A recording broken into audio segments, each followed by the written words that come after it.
नमस्कार दोस्तों, राजस्थान बोर्ड की हाफ ईयरली परीक्षाएं शुरू हो चुकी है, यानी अर्धवार्षिक परीक्षाएं शुरू हो चुकी है। कक्षा 11th का हिंदी अनिवार्य का यह पेपर है, पूरा 100% यही पेपर आएगा 2023-24 के लिए। आप लोग देख सकते हो 2023-24 के लिए बिल्कुल अर्धवार्षिक परीक्षा में यही पेपर आएगा। 70 नंबर का पेपर रहेगा। और दोस्तों आपके 70 नंबर का पेपर रहेगा, अनिवार्य हिंदी का पूरा पेपर है 11th क्लास का, और ये पेपर आपके आएगा 100%। दोस्तों इस पेपर को आप लोग अच्छे से सोल्व करेंगे। इसकी हाल सहित पीडीएफ मैं टेलीग्राम चैनल पर दे रहा हूँ, लेकिन दोस्तों पहले आप इसका सॉल्यूशन देख लीजिए। इसकी पीडीएफ तो मिल जाएगी, इसका सॉल्यूशन आप लोग देख लीजिए यहीं पे। दोस्तों टेलीग्राम को ज्वाइन कर लीजिए दोस्तों, साथ ही चैनल को आप लोग जरूर सब्सक्राइब कर लीजिए, ताकि आपको पूरे जो पेपर्स है वो यहाँ पे मिलते रहे, ठीक है। यानी इस पे वीडियो रात को लेट आती है, जैसे कि आपको रात को वीडियो है तो रात को आप देख लीजिए, और पूरे को आप सब्सक्राइब जरूर करके रखिए, ताकि पेपर होगा उससे पहले दिन भी एक वीडियो डाली जाएगी, ताकि आपके लिए ओरिजिनल पेपर हम लोग उपलब्ध करा सकें दोस्तों। तो आपको इस चैनल को जरूर सब्सक्राइब करना है दोस्तों। शुरू करते हैं। पहला है आपका अपठित गंध्यास, यानी ईश्वरिया का यही अनोखा वरदान है कि जिस मनुष्य के हृदय में गर्भ बना लेती है।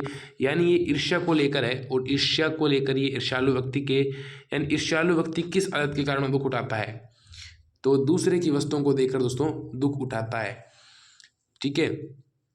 और अपनी तुलना दूसरों के साथ कौन करता है दोस्तों? ईर्ष्यालु मनुष्य है वो करता है। ईर्ष्यालु अपनी पास की वस्तुओं से आनंद नहीं ले पाता है, क्योंकि उसकी लालसा और अधिक पाने की होती है।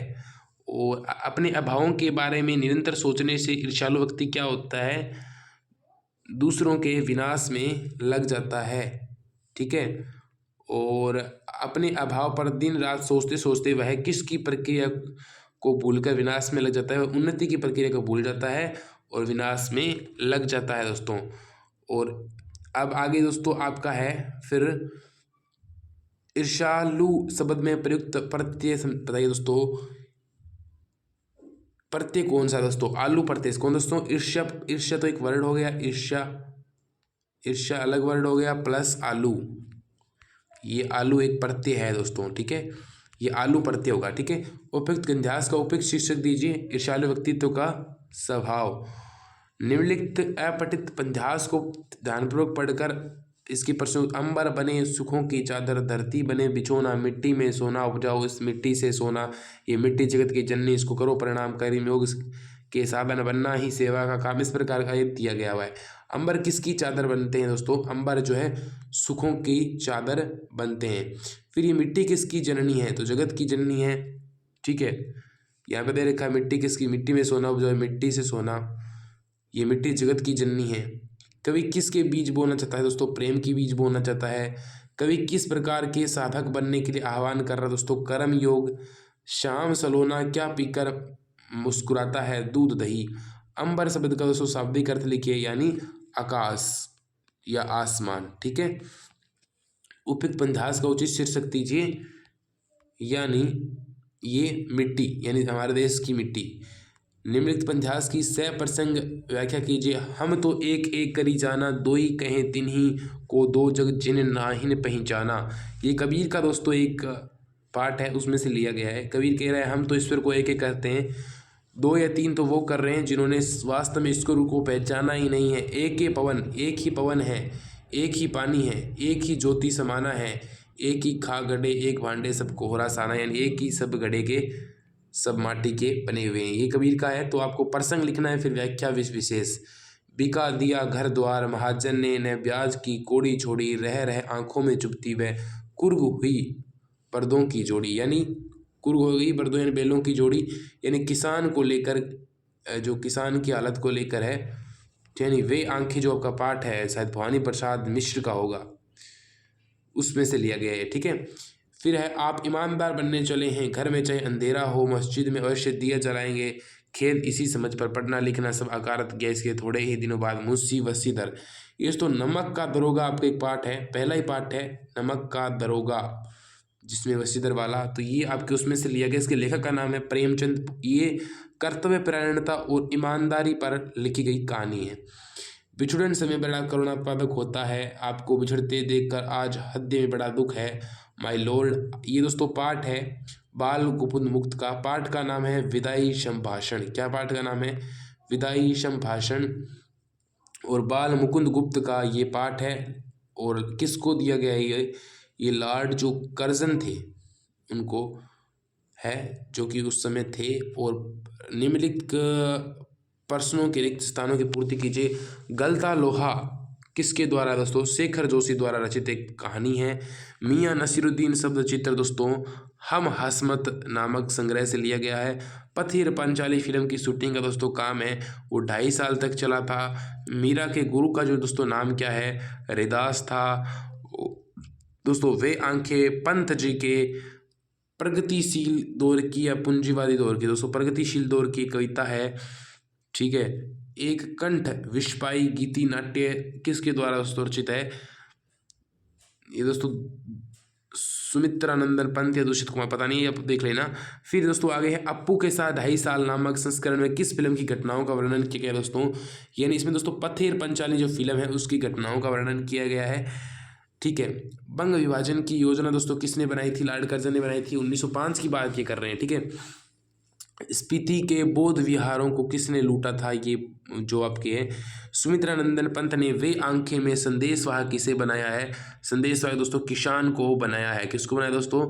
किसान को संदेश बनाया। पूंजीवादी दौर प्रगतिशील दौर की जो कविता थी उनकी, वे आंखें किसान का सब कुछ भी किया था, जिसके ऊपर आपकी व्याख्या आ चुकी है। पथिक कविता किस काव्य से ली गई दोस्तों? पथिक की जो कविता है दोस्तों वो किस काव्य से ली गई है वो पता पूछना था। मीरा की भक्ति किस प्रकार की मानी जाती है दोस्तों? मीरा की जो भक्ति है ना वो अपने इष्ट देव को लेकर एक प्रेम भक्ति मानी जाती है। वैसे तो प्रेम मार्गी में मीरा गिनी जाएगी, सगुण भक्ति मानी जाती है, ठीक है। धनराम को मोहन के किस व्यवहार पर आश्चर्य होता है और क्यों? फिर नमक का दरोगा कहानी का मूल प्रतिपाद अपने शब्दों में लिखिए। नमक का दरोगा कर्तव्य परायणता पर कहानी है। ईमानदार संवेदनशील पर कहानी है एक, ठीक है। कृष्णा सोबती अथवा सुमित्रानंदन पंत में से किसी एक का साहित्यिक परिचय आपको लिखना है।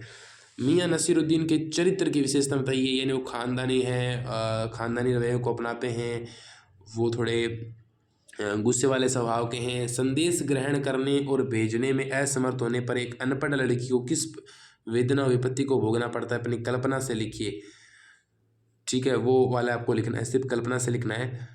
निम्नलिखित प्रश्नों के उत्तर एक पंक्ति में दीजिए। लय कितने प्रकार की होती है दोस्तों? लय बहुत प्रकार की होती है। लय यानी एक राग होती है, ठीक है। रेगिस्तान में वर्षा को मापने के लिए किस शब्द का उपयोग होता है दोस्तों?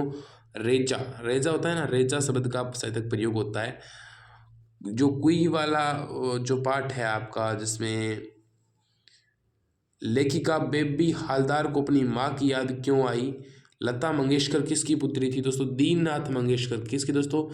दीननाथ मंगेशकर की पुत्री थी लता मंगेशकर।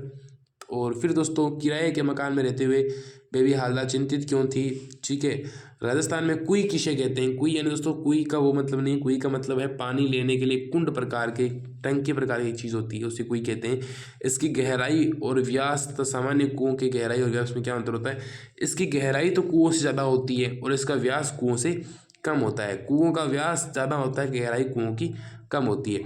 चित्र पर संगीत ने लोगों के कान बिगाड़ दिए हैं, अक्सर यह आरोप लगाया जाता है। इस संदर्भ में कुमार गंधर्व की जो राय है वो आपको समझानी है और अपनी राय भी आपको लिखनी है कि चित्रपट, दोस्तों ऐसा नहीं है कि चित्रपट संगीत ने लोगों के कान बिगाड़ दिए, बिल्कुल गलत है और आपको इसको गलत भी प्रूव करना है। राजस्थान में मिलने वाले पानी के 3 रूपों के अंतर स्पष्ट करना है। पानी किस प्रकार से मिलता है। फिर विद्यालय में आयोजित खेल कूद जो प्रतियोगिता है उस पर आपको एक प्रतिवेदन तैयार करना है, ठीक है। और ये आप अच्छे तरीके से तैयार कर लेंगे, बिल्कुल 100% आपके आएगा। और आज साथ में आप चैनल को दोस्तों ज़रूर सब्सक्राइब करेंगे। टीवी के बढ़ते जो है प्रभाव एवं इससे फैलती अपसंस्कृति पर एक फ़ीचर तैयार करना है।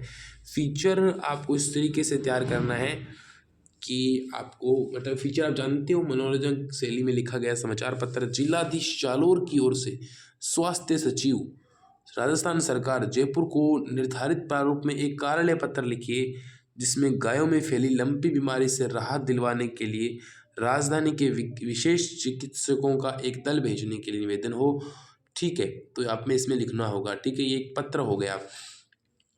आपको इनमें से किसी एक विषय पर निबंध लिखना है। शब्द सीमा आपको 300 वर्ड दे रखी है। बेटी बचाओ बेटी पढ़ाओ याद करके चलना 100% आएगा और एक स्वच्छ भारत। आज स्वच्छ भारत एक ही याद करके चले जाओ, 100% यही आएगा। कोरोना वायरस 21वीं सदी की महामारी, विद्यार्थी जीवन में इंटरनेट की भूमिका दोस्तों, ये सारे दोस्तों हो गए बहुत ही दोस्तों मोस्ट इम्पोर्टेंट और 100% दोस्तों पेपर में आपके आएंगे दोस्तों। फिर दोस्तों आपके अब आप इस चैनल को दोस्तों ज़रूर सब्सक्राइब कर लीजिए, ताकि आपके लिए ऐसे ही वीडियो आगे आते भी रहें। और मैं पूरी प्रैक्टिस करता हूँ, आपके लिए वीडियो लाने की पूरी कोशिश करता हूँ, ताकि आपके लिए अच्छी वीडियो ला सकूँ। और आगे भी आपको वीडियो मिलते रहेंगे, हर टाइप के वीडियो आपको मिलेंगे दोस्तों। मिलते हैं अगले वीडियो में दोस्तों। बाय बाय, टेक केयर दोस्तों। चैनल को लोग जरूर सब्सक्राइब कर लेना दोस्तों।